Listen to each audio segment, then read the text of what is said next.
온 땅이여 여호와께 즐거이 부를지어다. 기쁨으로 여호와를 섬기며 노래하면서 그 앞에 나아갈지어다. 여호와가 우리 하나님이신 줄 너희는 알지어다. 그는 우리를 지으신 자시요 우리는 그의 것이니 그의 백성이요 그의 기르시는 양이로다.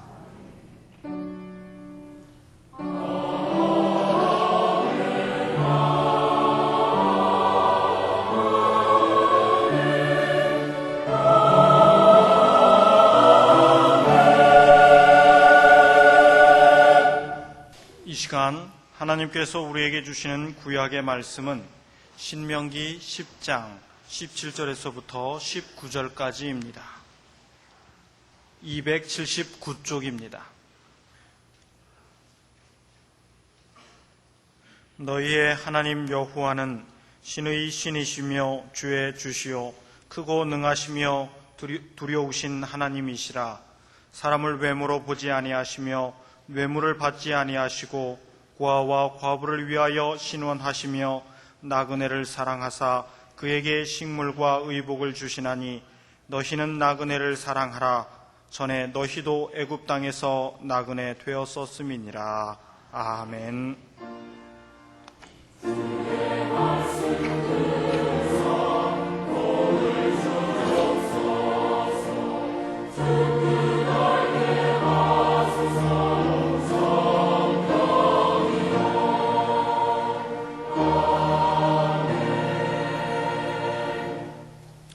하나님께서 우리에게 주시는 신약의 말씀은 마태복음 25장 31절에서부터 46절까지입니다. 44쪽입니다. 인자가 자기 영광으로 모든 천사와 함께 올 때에 자기 영광의 보좌에 앉으리니 모든 민족을 그 앞에 모으고 각각 분별하기를 목자가 양과 염소를 분별하는 것 같이 하여 양은 그 오른편에 염소는 왼편에 두리라. 그때 임금이 그 오른편에 있는 자들에게 이르시되 내 아버지께 복 받을 자들이여 나와 창세로부터 너희를 위하여 예비된 나라를 상속하라.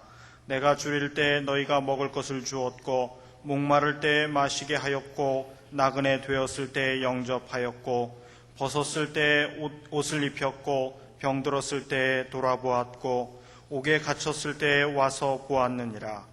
이에 의인들이 대답하여 가로되 주여 우리가 어느 때에 주의 줄이신 것을 보고 공궤하였으며 목마르신 것을 보고 마시게 하였나이까. 어느 때에 나그네 되신 것을 보고 영접하였으며 벗으신 것을 보고 옷 입혔나이까.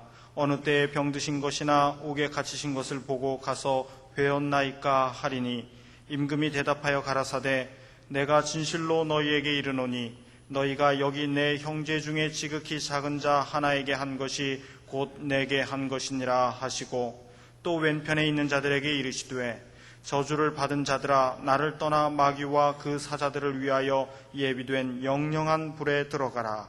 내가 줄일 때 너희가 먹을 것을 주지 아니하였고 목마를 때 마시게 하지 아니하였고 나그네 되었을 때 영접하지 아니하였고 벗었을 때 옷 입히지 아니하였고 병들었을 때와 옥에 갇혔을 때 돌아보지 아니하였느니라 하시니 저희도 대답하여 가로되 주여 우리가 어느 때에 주의 줄이신 것이나 목마르신 것이나 나그네 되신 것이나 벗으신 것이나 병드신 것이나 옥에 갇히신 것을 보고 공양치 아니하더이까. 이에 임금이 대답하여 가라사대 내가 진실로 너희에게 이르노니 이 지극히 작은 자 하나에게 하지 아니한 것이 곧 내게 하지 아니한 것이니라 하시리니 저희는 영벌에 의인들은 영생에 들어가리라 하시니라. 아멘. 더 하나 그랬더니 금세 끝나네.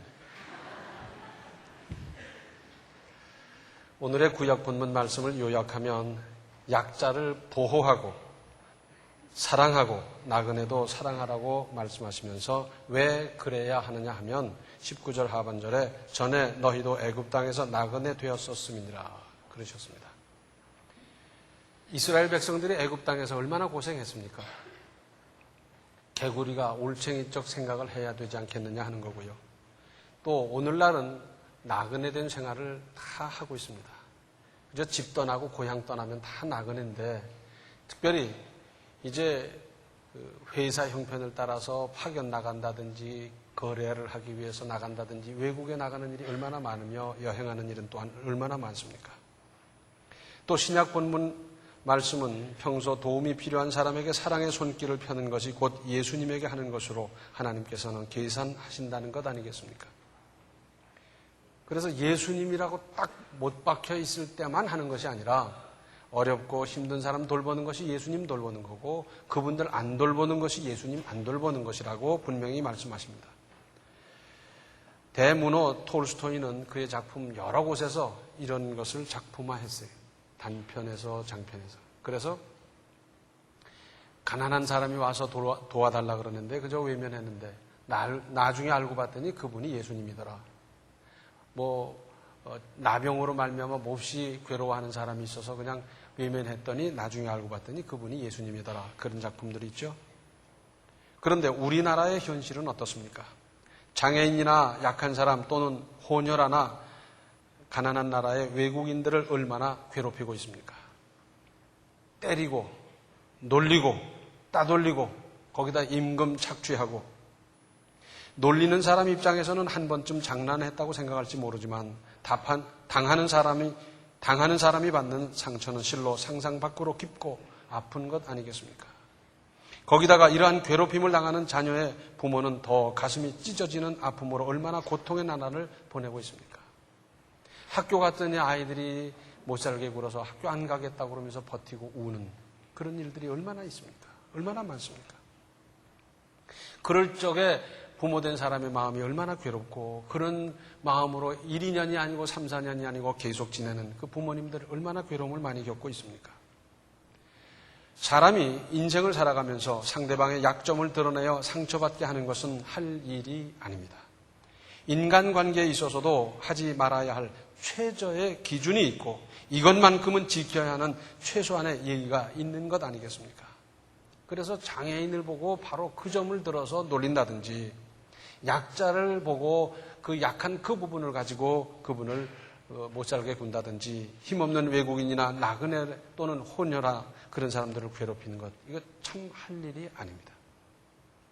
아무리 싸운다 하더라도 감정이 격해져도 이것만큼은 피하고 그리고 무슨 언성을 높이든지 얼굴을 붉히든지 할 일 아니겠어요? 제가 학교 들어가기 전에 아이들이 그렇게 하죠. 왜? 다리를 저는 사람이 지나가면 흉내 내기도 하고 그래서 제가 흉내를 냈다가 우리 어머니한테 얼마나 혼이 났는지 말도 못했어요. 무섭게 책망을 하시면서 하시는 말씀이 네가 그러면 너도 그렇게 된다는 거예요. 너 그렇게 되고 싶으면 또 하라고. 그 이후로 제가 그런 일을 한 번도 한 일이 없습니다. 그분들에게 얼마나 큰 상처가 되겠는가를 그때 생각을 해봤습니다. 구약성경 창세기를 보면 아브라함은 지나가는 나그네를 잘 대접하다가 조카와 그 가족이 구원받는 큰 은혜를 입지 않았습니까? 이것은 그냥 옛날 이야기로 듣고 지나갈 일입니까?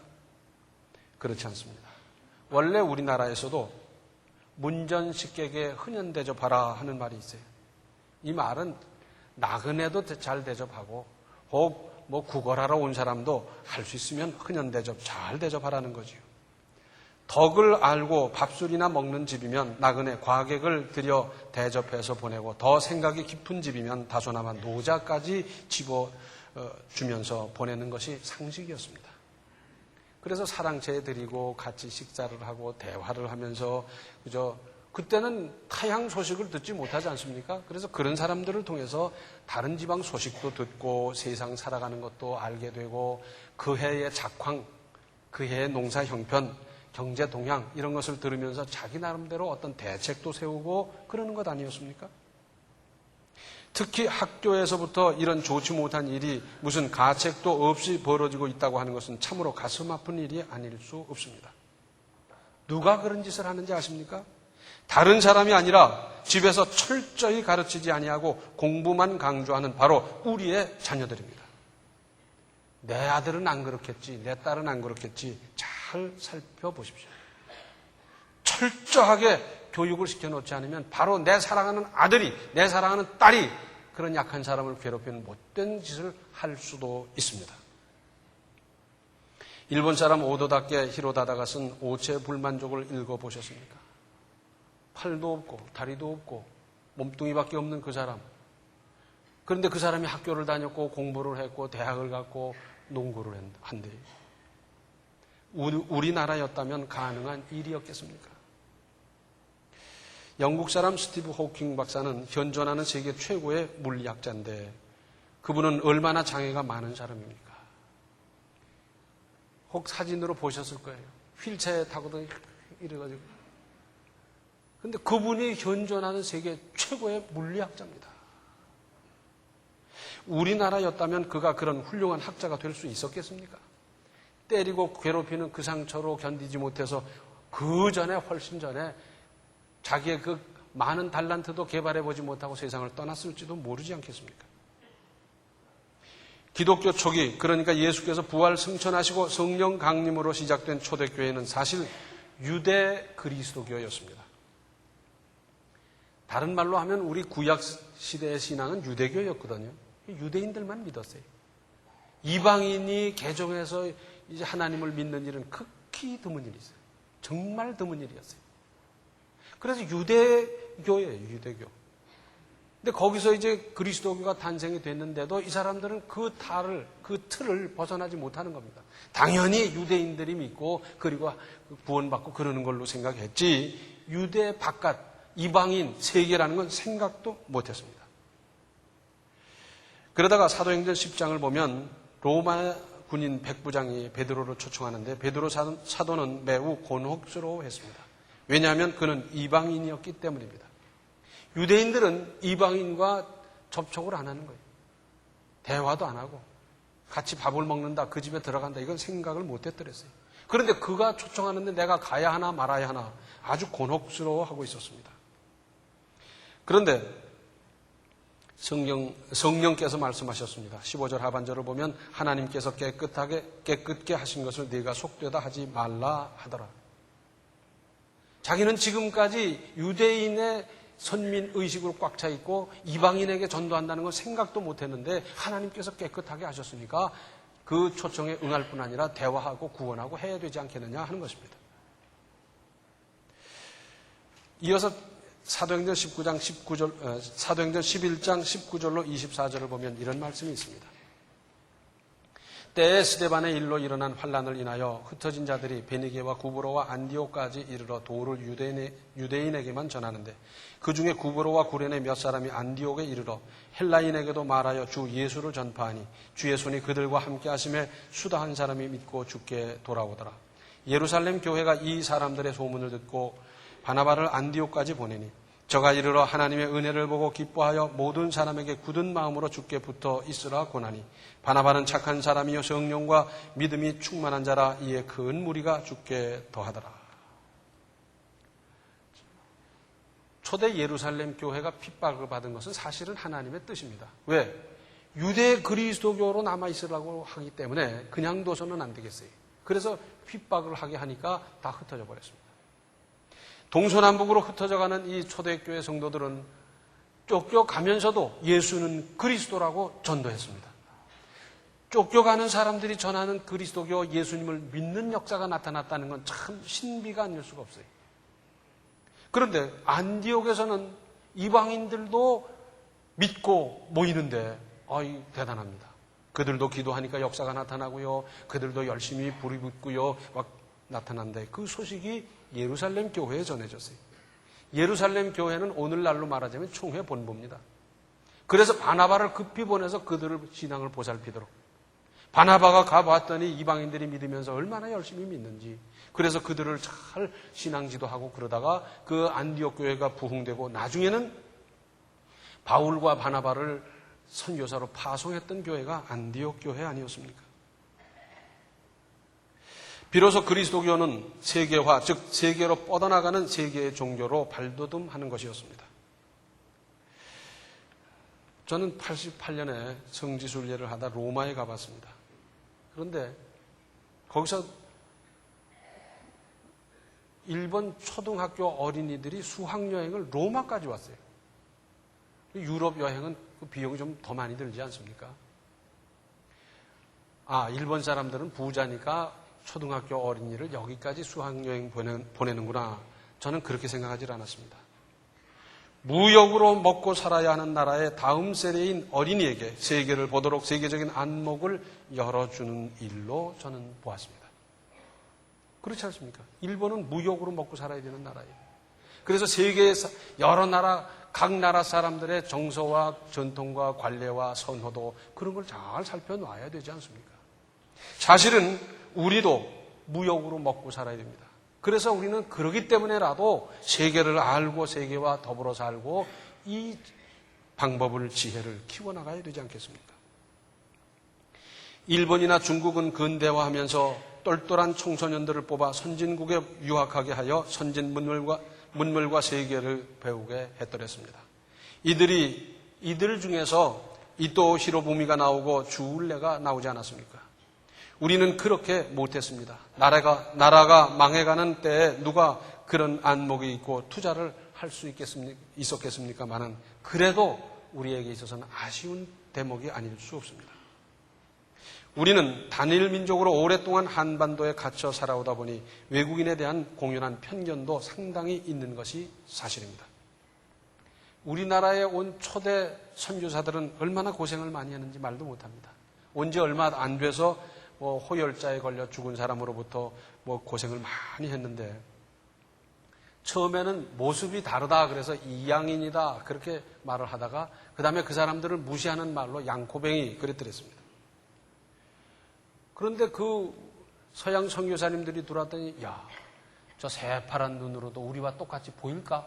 못 볼 걸 글쎄. 그러면서 그 앞에 가서 야 하고 막 그랬더랬어요. 또 선교사님들이 전도 여행을 하다 주막에서 하룻밤을 묵게 되면 사람들이 관심이 그거예요. 저 양코베기들은 앉아서 잘까 누워서 잘까 옆으로 잘까 이쪽으로 잘까 서서 잘까 그래가지고 동네 사람들이 쫙 와서 문구멍을 뚫고 밤새도록 들여다보는데 잠을 잘 수가 있었겠습니까?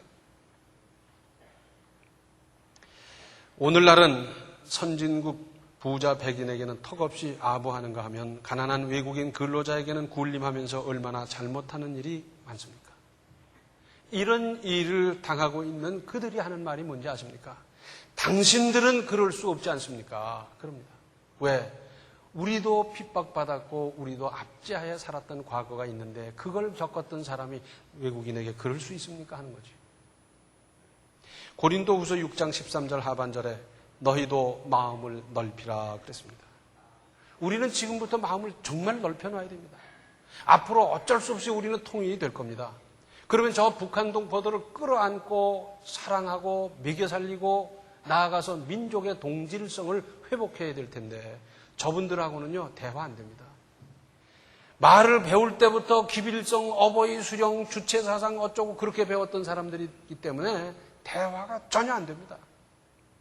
생각하는 게 다르고 오히려 저 서양 사람들하고 얘기하는 게 쉽지 그 사람들하고는 대화하기도 어려워요. 그런데 어떻게 민족의 동질성이 금세 회복이 되겠습니까? 한 세대 30년 가지고 되겠습니까? 아니면 두 세대를 지나야 민족의 동질성이 회복이 되겠습니까? 겉으로 보면 외모도 똑같고 같은 말을 쓰는 사람 같지만은 내면에 있어서는 그렇게 다를 수가 없는데 그들을 끌어안고 사랑하고 먹여 살리고 그러면서 민족의 동질성을 회복하는 그 앞장에는 예수 믿는 사람이 설 수밖에 없지 않습니까?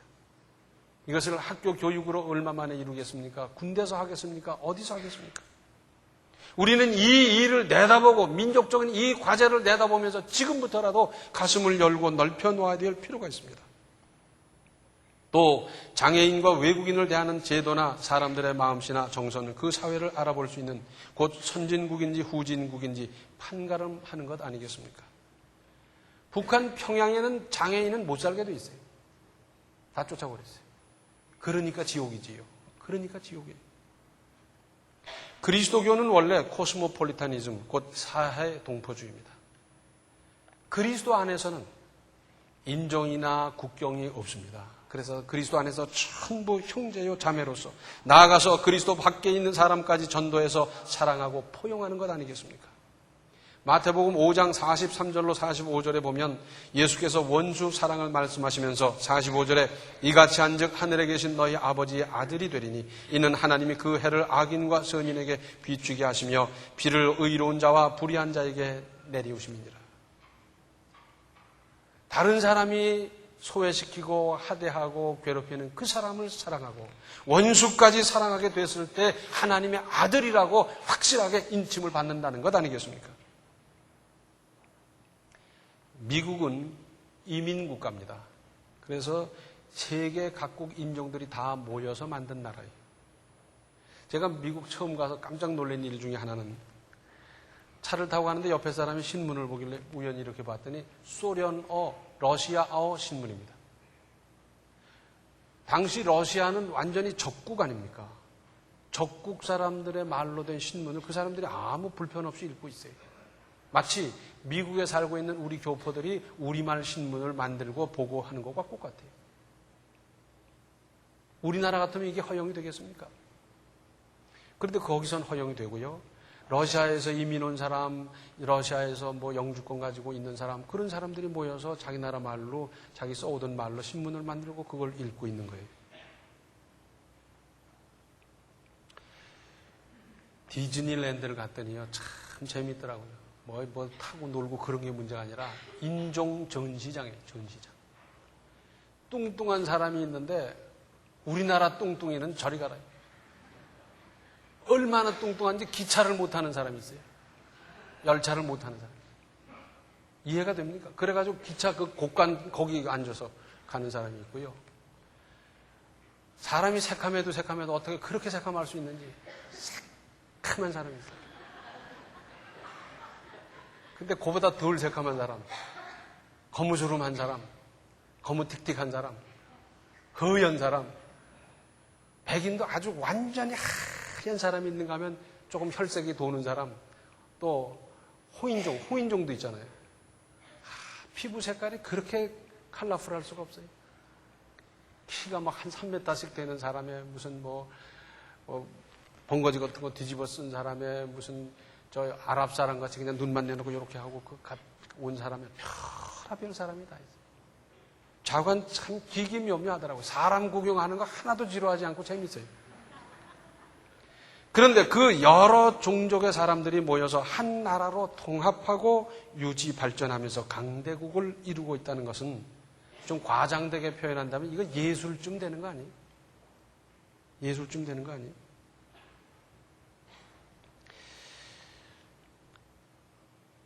어제 한일 축구 시합 보셨어요? 이기니까 좋았죠. 근데 어떤 사람은 그렇게 말을 하더라고요. 아군, 적군, 그래요. 왜 적군입니까? 상대팀이지. 게임을 하다 지는 수도 있고, 이기는 수도 있고, 또 그렇게 하면서 발전해 가는 건데, 아군, 적군, 그러니까, 이거 벌써 새빨간 생각이 들고요. 이상하잖아요. 우리 말을 해도 좀 얼마든지 우리가 좀 다듬어서 할 수 있고요. 정서적으로 할 수 있고, 얼마든지 좋은데, 그런 사람도 있더라고요. 가난한 나라에서는 못하지만, 그래도 돈 있고 부자인 나라들은 각국의 문화원을 개설합니다. 그렇죠? 우리나라에도 많이 와 있잖아요. 미국 문화원, 일본 문화원, 불란서 문화원, 독일 문화원 많이 와 있어요. 그 문화원이 뭘 하는지 아십니까? 자기 나라의 문화를 소개하고 자기 나라를 좋게 소개하고 친선관계를 맺고 자기 나라를 사랑하고 좋아하는 사람의 층이 늘어나도록 만들고 그거 하는 거예요. 그래서 그것이 점점 잘 되다 보면 그것이 수출과 비즈니스와 더 나아가서는 선교하는 데도 얼마나 좋은 영향을 끼치는지 몰라요. 그런데 우리는 제 발로 걸어와서 지금 근로자로 일하는 그 사람들에게 잘못해가지고 그 사람들이 이를 갈면서 돌아가는데 그 사람들이 자기 나라 가서 한국을 뭐라 그러겠습니까? 꽃 같은 성능에 꽃 같은 값이 매겨져 있는 어떤 제품이 있다고 하면 국산 한국 코리아 걸 사겠습니까? 누가 손해보는 일인지 모르겠어요. 우리나라에 왔던 조선족들이 여러 가지 고난을 당하고 고통을 당하고 돌아가서는 그 이야기를 다 하지 않습니까? 이걸 북한에서는 역이용하는 겁니다. 저 봐라, 저 조선족들이 가가지고 남조선 가서 저렇게 고생을 하고 돌아오는데 남조선식으로 통일됐다가는 우리는 뼈도 못 추린다. 그러니까 우리는 어쩌든지 우리식으로 해서 통일을 해야 된다. 저 사람들이 그러고 있지 않습니까? 지금은 글로벌 스탠다드 시대라고 합니다. 그렇죠? 세계적인 기준으로 살아야 하는 시대입니다. 내 식으로 해서 내 방법대로 여기서만 통하는 이 방법 가지고 되는 게 아니고 회계라든지 재정이라든지 체제라든지 시스템이라든지 이것이 세계적으로 통할 수 있도록 누가 봐도 납득될 수 있는 이런 방법과 제도, 이것으로 지금 살아가는 세상이 됐어요. 이제 약자를 돌보고 보듬는 것이 예수님의 마음임을 알아야 합니다. 예수께서 이 세상에 오셔서 만나고 대화하고 고쳐주고 위로한 분들의 대부분이 약한 사람들이었어요. 병든 사람, 저는 사람, 못 보는 사람, 이런 사람들을 다 만나주셨어요. 예수께서 그렇게 하셨기 때문에 우리들도 그런 분들을 사랑하고 돌보고 보듬고 아끼고 그래야 되지 않겠습니까? 하나님을 모르는 세상 사람들은 그들을 소외시키고 그들을 쥐어받고 꼬집고 한다 하더라도 믿는 우리가 그 일을 해야 되지 않겠습니까? 그런가 하면 힘있고 능력있고 부자도 사랑하고 돌보아야 합니다. 예수님은 약자만의 주님이 아니고 모든 사람의 주님 아닙니까? 그래서 누가복음과 사도행전은 처음 시작을 어떻게 합니까? 데오빌로 가카요 그랬어요. 아주 높은 지위에 있는 사람을 구원하기 위해서 써진 것이 1차적으로는 그 목적이 누가복음과 사도행전입니다. 부자도 권력 있는 사람도 높은 사람도 넉넉한 사람도 구원받아야지 가난한 사람만 구원하는 것 아니에요. 또 차별하려는 선입견에서 벗어나야 합니다. 아무나 와도 조수하는 거고 아무도 거절하지 않으셨던 주님의 그 정신. 그럼에도 불구하고 우리는 아직까지도 끼리끼리요. 끼리끼리. 해외 나가보면요. 그 나라 말을 배우고 그 나라 문화를 배우고 그 나라 사람들과 교제를 갖고 관계를 맺어서 그것이 자기의 자신을 확대하는 것이고 그만큼 인간관계가 넓어지는 것이고 교제관계가 넓어지는 것이고 얼마나 좋습니까? 그런데 그렇게 안 하는 겁니다. 한국 사람들이 끼리 모여가지고 기껏 한다는 것이 라면 끓여 먹고 고수도 피고 거기서도 또 경상도 전라도 그러고 우리는 왜 그런지 모르겠어요. 세계 각국 모든 사람들의 다양성을 우리는 포용하고 사랑하고 활용해야 되지 않겠습니까? 이제는 세계화 되고 싶고 말고 할 거 없이 세계화 안 될 수가 없어요. 세계를 포용하는 겁니다. 이런 시대를 살아가는 이때 우리가 약자를 괴롭힌 그럴 시간이 어디 있어요? 언어 훈련을 하고 문화를 이해하고 습득할 걸 습득하고 그러면서 그들과 더불어 교제하고 거래하고 포용하고 세계를 끌어안아야 되는 이때 필요 없는 데다가 우리의 시간을 우리의 정력을 낭비할 필요가 어디 있습니까? 이제는 다른 사람이 외면하는 약자를 돌볼 뿐만 아니라 더 나아가서 세계를 포용하고 세계와 더불어 살고 그들과 함께하고 그들을 살리고 도와주고 그러면서 복음도 전하고 구원하는 큰 역사를 이제부터 우리가 이루고 우리 자녀들에게 부지런히 가르쳐서 그런 인생을 살아가도록 도우시고 가르치고 또 길러가시기를 바랍니다. 기도하시겠습니다. 은혜로우신 아버지 하나님, 저희 참 생각 없이 살아왔습니다. 저희의 생각 없는 말이나 행동으로 말미암아 얼마나 많은 사람이 상처를 받았겠습니까? 이제는 저희들이 상처를 주는 사람이 아니라 세상에 외면하고 돌보지 않는 그 사람들을 돌보고 사랑하고 보듬을 수 있는 큰 사람이 될 뿐 아니라 세계 모든 문화와 민족과 언어를 다 포용하고 또 그들과 더불어 살아갈 수 있는 우리의 믿음, 우리의 인생이 다 되게 하여 주시옵소서. 예수님의 이름 받들어 간절히 기도하옵나이다. 아멘. 약자를 향한 그리스도의 사랑을 전하십시오. 지금은 생명의 주 예수 그리스도의 은혜와 하나님 우리 아버지의 극진하신 사랑과 성령의 감화, 감동, 충만 교통하심이 세상 사람들이 외면하고 따돌리는 사람을 사랑하고 붙들어주고 보듬을 뿐만 아니라 세계를 품고 살기로 작정하는 모든 성도들 머리 위에 이제로부터 영원토록 함께 계시기를 간절히 축원하옵나이다. 아멘.